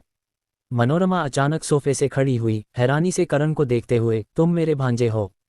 करण ने हल्के से सिर हिलाया और कुछ नहीं कहा। खून का रिश्ता वाकई सही था, लेकिन क्या वे असली रिश्तेदार थे, ये देखना बाकी था। वह उनसे बहुत मिलता है, जैसे एक ही सांचे से ढला हो। मुझे लगा जैसे मैंने अभी इंद्रजीत को देखा हो। उस समय वह ठीक ऐसे ही धूप में खड़ा था, लगभग वैसा ही चेहरा। मिथिला की आंखें लाल हो गईं और आंसू बहने लगे। बेटा, तुम्हारे माता पिता कहाँ हैं? क्या वे नहीं आए? ये दो कठोर दिल वाले लोग जो इतने सालों से भागे हुए हैं, उनका बच्चा इतना बड़ा हो गया है, क्या वे हमें देखने नहीं आ सकते? करण का दिल धक से रह गया और उसका चेहरा थोड़ा बदल गया। उनके लहजे से लगता था कि मिथिला को अपनी बेटी और दामाद पर हुए हमले के बारे में बिल्कुल नहीं पता था। जैसा कि मल्होत्रा परिवार ने कहा था, वर्मा परिवार को उनके पिता द्वारा स्वर्ग खोलने वाली जैद की चोरी और बाद में हुए हमले के बारे में कुछ नहीं पता था। सोचने पर यह वाकई में कुछ समझ में आता था। पर्वत पर स्वर्ग खोलने वाली जैद के लिए लड़ाई में शामिल 5 संप्रदायों की ताकत अच्छी थी, लेकिन वे वर्मा परिवार के बराबर नहीं थे। अगर उन्होंने वर्मा परिवार को मीनाक्षी और इंद्रजीत की हत्या के बारे में पता चलने दिया तो वर्मा परिवार उन्हें आसानी से कैसे छोड़ देता। 5 संप्रदायों ने इस खबर को गुप्त रखा और रहस्यमयी तरीके से प्रकट हुए 5 ड्रैगन संप्रदाय ने भी ऐसा ही किया। इसलिए ये पूरी तरह संभव था कि वर्मा परिवार को उन घटनाओं के बारे में कुछ नहीं पता था। करण ने तुरंत फैसला किया कि वह उन्हें उस साल की सच्चाई नहीं बताएगा। मैं उनसे कभी नहीं मिला। उसके शब्दों पर वर्मा परिवार के तीनों सदस्यों के चेहरे बदल गए और मनिंदर ने भौहें सिकोड़कर कहा, इसका क्या मतलब है? करण ने जवाब दिया, मैं बचपन से अपने मास्टर के साथ बड़ा हुआ हूँ। मैं अपने माता पिता से कभी नहीं मिला। हाल ही में मुझे अपने मास्टर से अपनी पृष्ठभूमि के बारे में पता चला। मिथिला की आवाज़ कांपने लगी, तुम बचपन से अपने माता पिता से नहीं मिले? करण ने सिर हिलाया, हाँ। उनके और सवालों का इंतजार किए बिना करण ने पहल करके कहा, मैं अपने मास्टर के साथ बड़ा हुआ और पिछले 5 सालों में मैंने सेना में सेवा की। सेवा से लौटने के बाद मुझे अपने मास्टर का छोड़ा हुआ एक संदेश मिला और मुझे अपनी पृष्ठभूमि के बारे में पता चला। मेरे मास्टर के संदेश के अनुसार उन्हें मेरे पिता के मूल स्थान पर वापस ले जाया गया था और मैं आज यहाँ उनके बारे में पूछने आया हूँ। करण ने अपनी सच्चाई की खोज की प्रक्रिया को आधा सच बताते हुए अपने मास्टर के संदेश में बदल दिया और जानबूझकर इसे अपने पिता की पृष्ठभूमि की ओर मोड़ दिया। करण का मानना था कि दोनों बुजुर्गों को उनके पिता की कुछ जानकारी जरूर पता होगी, क्योंकि उन्होंने उनके पिता से मुलाकात की थी। तो क्या उनके पिता ने कुछ भी नहीं बताया और सिर्फ उनकी बेटी को भगा ले गए? मनिंदर का चेहरा थोड़ा बदल गया और उन्होंने बिना करण के सवाल का जवाब दिए, आह भरी, तुम्हारा मास्टर कौन है, क्या वह एक कल्टीवेटर है? करण ने जवाब दिया, प्रलयनाथ, उन्हें थोड़ी मार्शल आर्ट्स और चिकित्सा कला आती है। मैंने उनके साथ कुछ सालों तक अभ्यास किया और बाद में सेना में शामिल हो गया। प्रलयनाथ का असली नाम था, शायद क्योंकि नाम बहुत देहाती था, उन्होंने खुद इसे प्रलयनाथ में बदल लिया। बाद में प्रलयनाथ नाम मशहूर हो गया और स्वाभाविक रूप से कोई भी प्रलयनाथ नाम को याद नहीं रखता था। मिथिला ने अपने आंसू पोंछे और करण को सोफे पर बिठाया, बेटा, तुमने बहुत कष्ट सहे। अब जब तुम्हें अपनी पृष्ठभूमि पता चल गई है तो तुम्हें पता होना चाहिए कि वह तुम्हारा नाना है, मैं तुम्हारी नानी हूं और वह तुम्हारी आंटी है। करण ने एक पल के लिए हिचकिचाया, फिर धीरे से सिर हिलाया। हाँ, खून का रिश्ता वाकई ऐसा था और इसे मिटाया नहीं जा सकता था। मिथिला ने करण का हाथ कसकर पकड़ा, उसका चेहरा उदासी से भरा था। तुम्हारे बेपरवाह माता पिता भी बेदिल हैं। भले ही कुछ ऐसी बाधाएं थीं जिन्हें पार नहीं किया जा सकता था और वे बच्चे की देखभाल नहीं कर सकते थे, उन्हें बच्चे को हमारे पास भेज देना चाहिए था। वे उसे किसी अजनबी के पास कैसे छोड़ सकते थे? मनिंदर ने अचानक गुस्से से कहा, मुझे उस समय उसे खींचकर वापस लाना चाहिए था। तुमने मुझे रोका था। देखो क्या हुआ। वह कठोर दिल से किसी और के साथ चली गई और बच्चे को किसी अजनबी को पालने के लिए दे दिया। उसके दिल में हम माता पिता शायद किसी अजनबी से भी बदतर हैं। करण ने धीरे से पूछा, क्या तुम जानते हो कि वे कहाँ गए? मनिंदर ने गुस्से से जवाब दिया, और कहाँ जा सकते थे, वे तुम्हारे पिता के स्थान पर गए। सामान्य लोग वहां कैसे जा सकते हैं? मैं तुम्हें बताता हूं, वह प्यार में अंधी हो गई थी। करण का दिल खुशी से उछल पड़ा और उसने जल्दी से पूछा, मेरे पिता का परिवार कहाँ है? मुझे नहीं पता, मनिंदर ने स्पष्ट रूप से जवाब दिया। फिर महसूस किया कि करण से बात करने का उसका लहजा गलत था, तो उसने अपनी आवाज को नरम किया, बेटा, मैं तुम्हें टाल नहीं रहा। हमें वाकई नहीं पता कि तुम्हारे पिता का परिवार कहाँ है। उन्होंने सिर्फ एक बार जिक्र किया था कि वे कुनलुन पर्वत से आए हैं और इसके अलावा कुछ और नहीं बताया। करण ने संदेह से पूछा, तुमने अभी कहा कि ये ऐसी जगह है जहां सामान्य लोग नहीं जा सकते, इसका क्या मतलब है? मनिंदर ने करण को देखा और आह भरी, इस दुनिया में कुछ जगहें ऐसी हैं जहां केवल शक्तिशाली कल्टिवेटर्स ही पहुंच सकते हैं। सामान्य लोग वहां बिल्कुल नहीं जा सकते। तुम्हारे पिता की पृष्ठभूमि असाधारण है और मुझे लगता है कि वे ऐसी ही किसी जगह से आए हैं। हमने शुरू में तुम्हारी माँ के उनके साथ प्यार करने का विरोध इसलिए किया था क्योंकि वे मूल रूप से दो अलग अलग दुनियाओं के लोग थे। तुम्हारी माँ जिद्दी है और उसने हमारी सलाह नहीं मानी। उसने तुम्हारे पिता के साथ रहने की जिद की और बाद में घर से भाग गई। तुम्हें परिणाम पता है, वह तुम्हारे पिता के साथ न जाने कहाँ चली गई, तुम्हें अकेला छोड़कर। ये दोनों लोग अपने बच्चे की भी परवाह नहीं करते। अगर मुझे वे मिले तो मैं उन्हें जरूर पीटूंगा। कुनलुन पर्वत। करण के दिमाग में कुछ शब्द उभरे, अज्ञात भूमि। क्या ऐसा हो सकता है कि उनके पिता रहस्यमयी अज्ञात भूमि से थे? उनके पिता के घायल होने के बाद अचानक प्रकट हुई रहस्यमयी औरत भी शायद उसी जगह से थी और उन्होंने दोनों को अज्ञात भूमि में वापस ले लिया। शायद वे गंभीर चोटों से मर गए या शायद किसी कारणों से वे फिर से बाहर नहीं आ सके। करण को दूसरा विकल्प ज्यादा पसंद था। मिथिला ने मनिंदर को खींचा, तुम बच्चे के सामने ये सब क्यों कह रहे हो? इंद्रजीत बहुत स्नेही है और मीनाक्षी को भी बच्चे बहुत पसंद हैं। अगर उनके पास कोई मजबूरी न होती तो वे अपने बच्चे को कैसे छोड़ सकते थे? कौन अपने खून से अलग होना चाहेगा? इसे सुनकर करण को उस समय की घटनाओं का मूल रूप से अंदाजा हो गया। उनके पिता इंद्रजीत की उत्पत्ति रहस्यमयी थी और माना जाता था कि वे अज्ञात भूमि से थे। मनिंदर का मानना था कि वह और उनकी बेटी मीनाक्षी दो अलग अलग दुनियाओं के लोग थे, इसलिए उन्होंने उनके साथ होने का विरोध किया था। लेकिन उनकी मां मीनाक्षी का स्वभाव जिद्दी था और उन्होंने उनके पिता के साथ भागकर प्यार के लिए घर छोड़ दिया था। और बस ऐसे ही वे मानव दुनिया से गायब हो गए। शायद उनकी मूल सोच में उनकी बेटी और दामाद भाग गए थे और कभी वापस नहीं लौटे या परिवार से संपर्क नहीं किया, अपनी जिंदगी जी रहे थे, लेकिन आज तक उन्हें नहीं पता था कि उनका 3 लोगों का परिवार बिछड़ गया था। हालांकि मनिंदर का लहजा कठोर था, लेकिन सुनने से पता चलता था कि वे मीनाक्षी से बहुत प्यार करते थे और उनका गुस्सा गहरे प्यार और नफरत से आता था। मिथिला, दूसरी ओर, एक प्यार करने वाली मां की तस्वीर थी जो हमेशा अपनी बेटी के पक्ष में बिना शर्त खड़ी थी। ये देखा जा सकता था कि वह भी दिल टूटा हुआ था, लेकिन फिर भी वह अपनी बेटी और दामाद का बचाव करती थी। करण ने एक पल के लिए हिचकिचाया, फिर आखिरकार बोला, मेरे मास्टर के अनुसार मेरे माता पिता ने मुझे अस्थायी रूप से उनकी देखभाल में सौंपा था क्योंकि उन्हें कुछ परेशानी का सामना करना पड़ा था, लेकिन बाद में वे गंभीर रूप से घायल हो गए और मेरे पिता के किसी जानने वाले ने उन्हें ले लिया। करण को वास्तव में अब तक सच्चाई नहीं पता थी, लेकिन उसने अनजाने में ऐसा कहा। जैसा कि अपेक्षित था, करण के ये कहते ही मनिंदर और मिथिला तुरंत घबरा गए। घायल? क्या वे ठीक हैं? क्या हुआ? करण ने सिर हिलाया, मुझे नहीं पता। जब मैं सेना से रिटायर होकर घर लौटा तो मुझे अपने मास्टर नहीं मिले, सिर्फ उनका छोड़ा हुआ एक संदेश मिला। वह गायब हैं और मैं उन्हें ढूंढ नहीं पाया, लेकिन मुझे लगता है कि वे ठीक होंगे, वरना वे मुझे सीधे बता देते। मिथिला ने फिर से अपने आंसू पोंछे। मुझे पता था कि वे इतने बेदिल नहीं हैं। इतने साल बीत गए और उन्होंने अपने बच्चे को एक बार भी नहीं देखा। जरूर कोई वजह होगी, पता नहीं वे अब कैसे हैं। मनिंदर भौहें सिकोड़कर चलते हुए बोले, अगर उन्हें वाकई वहां वापस ले जाया गया तो बाहर आना आसान नहीं होगा। जैसा इंद्रजीत ने कहा था, वे अपनी मर्जी से आ जा नहीं सकते। शायद इसलिए वे बच्चे के लिए वापस नहीं आए। मिथिला ने करण को पकड़ा। बेटा, अपनी नानी को बता तुम इन सालों में कैसे रहे। करण ने मुस्कुराकर कहा, मेरे मास्टर मेरे लिए बहुत अच्छे रहे हैं। हालांकि हालात मुश्किल थे, लेकिन खाना था और मुझे ठंड नहीं सहनी पड़ी। मैं स्कूल भी गया और बाद में कुछ सालों के लिए सेना में शामिल हो गया। वापस आने के बाद मैंने कुछ समय तक काम किया।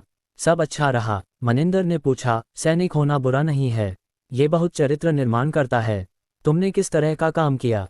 करण ने स्पष्ट रूप से जवाब दिया, मैंने पहले एक फार्मास्यूटिकल कंपनी में सेल्सपर्सन के रूप में काम किया और बाद में एक फार्मास्यूटिकल फैक्ट्री में सिक्योरिटी गार्ड के रूप में।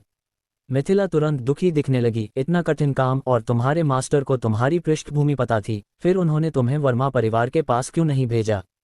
इस तरह तुम्हें इतना कष्ट नहीं सहना पड़ता। खैर, अब तुम वापस आ गए हो और अब से ये तुम्हारा घर है। मिथिला ने मनोरमा की ओर मुड़कर, जो करण को बड़े ध्यान से देख रही थी, कहा, अपने बड़े भाई और तीसरे भाई को फोन करो और कहो कि वे आज रात अपने परिवारों के साथ डिनर के लिए घर आएं। उनका भांजा लौट आया है। रुको, करण ने मनोरमा को फोन करने से रोका, जो फोन करने वाली थी, और मुस्कुराया। मेरा मुख्य मकसद बुजुर्गों से मिलना और मेरे पिता की उत्पत्ति के बारे में जानना था, ताकि मैं भविष्य में उन्हें ढूंढ सकूं। बाकी चीजों के लिए सबको परेशान करने की जरूरत नहीं है। करण के शब्दों पर मनिंदर ने भौहें सिकुड़ी। इसका क्या मतलब है? क्या तुम नाराज हो और हमें रिश्तेदार के रूप में स्वीकार नहीं करना चाहते? करण ने शांति से मुस्कुराया, मैं बस सबके लिए परेशानी नहीं चाहता। वैसे भी मेरी जिंदगी अभी काफी अच्छी है और मैंने इसे बदलने के बारे में नहीं सोचा। भविष्य में मैं समय मिलने पर बुजुर्गों से मिलने आऊंगा। मनिंदर करण के पास आए, उनकी आंखों में देखा और गंभीरता से कहा, तुमने शायद सुना होगा कि हमने उस समय तुम्हारे पिता और माँ के साथ होने का समर्थन नहीं किया था, इसलिए तुम हमें स्वीकार नहीं करना चाहते। मुझे स्वीकार करना होगा कि ये सच है, लेकिन अगर समय को पीछे ले जाया जा सकता तो भी मैं वही फैसला लेता। मिथिला घबरा गई। तुम बच्चे के सामने ये सब क्यों कह रहे हो? मनिंदर ने मिथिला की अनदेखी की और करण को देखते हुए बोले, किसी भी कारण से तुम्हारे माता पिता ने तुम्हें छोड़ दिया और एक अजनबी को पालने के लिए सौंप दिया, जिसने तुम्हें 27 साल तक तुम्हारे रिश्तेदारों से दूर रखा। एक पिता के रूप में मुझे उन्हें डांटने का पूरा हक है। तुम इंद्रजीत और मीनाक्षी के बेटे हो, तुम्हारे शरीर में वर्मा परिवार का आधा खून है।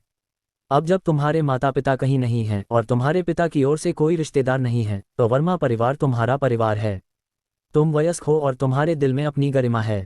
शायद तुम नहीं चाहते कि लोग सोचें कि तुम अमीर परिवारों में चढ़ने के लिए रिश्तेदारों को पहचानने आए हो, इसलिए तुम उनसे दूर रहना चाहते हो। लेकिन तुम वाकई हमारे नाती हो, जो एक अटूट रक्त रिश्ता और अटूट बंधन है। भले ही तुम्हें चिंताएं हो, कम से कम एक दूसरे को जानने का मौका तो देना चाहिए। अगर एक दूसरे को जानने के बाद तुम्हें लगता है कि हम रिश्तेदार कहलाने के लायक नहीं हैं, तो तुम मुड़कर चले जाना, मैं तुम्हें नहीं रोकूंगा। करण के अंदर काफी हैरानी हुई। उन्हें उम्मीद नहीं थी कि मनिंदर इतनी स्पष्टता से बोलेंगे, लेकिन वह मदद नहीं कर सके और इस बात की प्रशंसा की कि बूढ़ा जियांग वाकई बहुत चालाक था। उन्होंने करण के विचारों को पूरी तरह समझ लिया था। मिथिला ने करण का हाथ पकड़ा, उसे छोड़ने नहीं दिया। करण, घर वापस आना आसान नहीं है, तो तुम बस ऐसे कैसे चले जाओगे? तुम्हारे माता पिता यहाँ नहीं हैं, तुम्हारे नाना नानी तुम्हारा परिवार हैं। अब से तुम दिल्ली में रह सकते हो ताकि हम सब एक दूसरे का ख्याल रख सकें। अगर तुम्हारा मास्टर तुमसे संपर्क करता है तो तुम उसे दिल्ली बुला सकते हो और हमें उसे धन्यवाद देना होगा। मनोरमा, जो अब तक चुप थी, मुस्कुराई और बोली, अगर तुम घर में घुसकर मुड़कर चले गए तो तुम्हारी नानी को नहीं पता कितने आंसू बहाने पड़ेंगे। इतने सालों से वह हमेशा तुम्हारे बारे में सोचती रही हैं। हैंडसम, क्या तुम अपनी माँ की माँ को इतना दुखी करना चाहते हो? मिथिला ने गुस्से से सिर घुमाया और मनोरमा को एक थप्पड़ मारा। तुम क्या बकवास कर रही हो? वह तुम्हारा भांजा है। मनोरमा ने हंसकर कहा, मैंने कुछ गलत नहीं कहा, वह वाकई अच्छा दिखता है, लगभग मेरे जीजा की तरह, यहाँ तक कि उनका स्वभाव भी लगभग एक जैसा है। वाकई में बाप जैसा बेटा, और ये जेनेटिक जीन वाकई मजबूत हैं। करण ने अनायास ही मनोरमा की ओर देखा और वह हंसी। जब तुम्हारे पिता और मेरी दीदी साथ थे तब मैं 7 साल की थी। उन्होंने मुझे कई बार बाहर घूमने ले जाया था और मुझे इसकी गहरी यादें हैं। मेरे पास हमारी साथ में खेलते हुए कई तस्वीरें भी हैं, क्या तुम देखना चाहोगे? मनोरमा ने छोटे शैतान की तरह मुस्कुराया, मुझे आंटी कहो और मैं तुम्हें सारी तस्वीरें भेज दूंगी। करण अवाक रह गया, ये औरत वाकई अपने माता पिता की तस्वीरों का इस्तेमाल उसे ललचाने के लिए कर रही थी। आंटी कहने में क्या है, वह वैसे भी उसकी आंटी थी। एक बार कहने से कुछ नहीं जाएगा और ये स्पष्ट था कि उसका अपने माता पिता के साथ अच्छा रिश्ता था, तो करण को उसे ऐसा कहने में कोई मनोवैज्ञानिक बाधा नहीं थी। आंटी, अरे कितना आज्ञाकारी। मनोरमा ने जोर से हंसकर चारों ओर देखा और फिर लापरवाही से अपनी लाल फरारी की चाबी निकाली, करण का हाथ पकड़ा और उसे उसके हथेली में थप्पड़ मारकर दे दी। मैं तुम्हें यूं ही नहीं बुलवाने दूंगी। ये कार मैंने पिछले महीने खरीदी थी और अब ये तुम्हारी है। ये तुम्हारी आंटी की ओर से मिलने का तोहफा है। करण गुप्त रूप से हैरान था, उनकी आंटी वाकई उदार थी। वह फरारी इस साल की नवीनतम मॉडल थी, पूरी तरह सुसज्जित, कम से कम 6 करोड़ की कीमत थी। और मनोरमा ने उसे बिना पलक झपकाए दे दिया। करण ने जल्दी से मना किया, ये बहुत कीमती है, मैं इसे स्वीकार नहीं कर सकता। मनोरमा ने हंसकर कहा, तुमने मुझे आंटी कह लिया, यानी तुमने मुझे अपनी आंटी के रूप में स्वीकार कर लिया। एक बड़े के रूप में मेरा फर्ज है कि मैं तुम्हें मिलने का तोहफा दूं। कृपया मेरे साथ औपचारिकता मत करो। उस समय मैंने तुम्हारे पिता की टांग खींचने में कोई कसर नहीं छोड़ी थी। अब तुम मुझे भी बड़े होने का मजा लेने दो, हा हा। मनोरमा ने इतनी सच्चाई से बोला कि करण के लिए फिर से मना करना मुश्किल हो गया। आखिरकार एक बार मना करना काफ़ी है, 2 बार मना करना असभ्यता होगी। वह इसे अभी के लिए स्वीकार कर लेगा और दिल्ली छोड़ते समय इसे वापस कर देगा। शुक्रिया आंटी। मनोरमा ने मुस्कुराकर अपना फ़ोन निकाला और मिथिला की ओर एक अर्थपूर्ण इशारा किया। वह उसे किसी को फ़ोन करने के लिए कह रही थी। ये स्पष्ट था कि मिथिला अपने नाती से कितना प्यार करती थी। गिरी हुई फलों की प्लेट, उसकी लाल आंखें और आंसू नकली नहीं हो सकते थे। हालांकि मनिंदर के शब्द कठोर थे, उन्होंने बहुत स्पष्ट रूप से व्यक्त किया कि उन्होंने वाकई में इंद्रजीत और मीनाक्षी के साथ होने का समर्थन नहीं किया था, लेकिन इसका उनके नाती से कोई लेना देना नहीं था। वे करण को इसके कारण नापसंद नहीं करते थे। नानी, नाना, अगर आंटी को ऐसा कह रहे हैं तो क्या उन्हें नाना नानी नहीं कहना चाहिए? कोई भावनात्मक बाधा न होने के कारण करण ने खुशी से बोल दिया। हाय, मिथिला ने खुशी से सिर हिलाया, अपनी आंखें पोंछते हुए, कितना अच्छा है। अगर तुम्हारे माता पिता को पता चलता कि हम आज मिल रहे हैं तो वे भी बहुत खुश होते।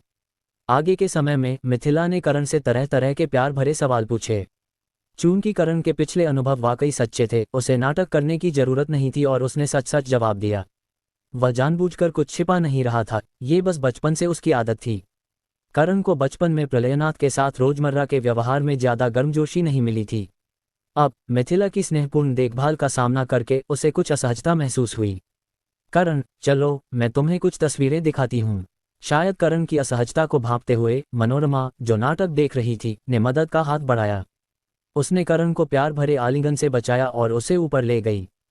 तुम इस तरह के दृश्य के आदी नहीं हो, है ना? लगता है जैसे तुम जमीन में छेद करके भाग जाना चाहते हो। शायद इसलिए कि मनोरमा की बातों में उसके पिता और माँ दोनों के प्रति निकटता थी और उनकी उम्र का अंतर ज्यादा नहीं था। करण को उसकी जीवंत बोलने की शैली में सहजता महसूस हुई। करण ने स्पष्ट रूप से सिर हिलाया, पहली बार है। करण ने झूठ नहीं बोला। यहाँ तक कि तनिष्क के दादाजी या शनाया के माता पिता का सामना करते समय भी उसे कभी इतनी अजीबता महसूस नहीं हुई थी। मनोरमा ने अचानक गंभीरता से कहा, जब हमारी बड़ी दीदी ने तुम्हें जन्म दिया था, हमें इसके बारे में पता था। उन्होंने यहाँ तक कहा था कि वे तुम्हें घर लाएंगी।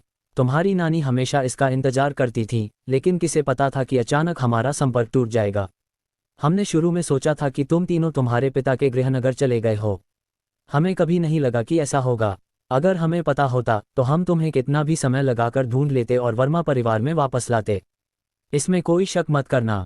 करण ने थोड़ा सोचा और पूछा, मेरी जानकारी के अनुसार वर्मा परिवार एक अमीर परिवार है, बहुत बड़ा।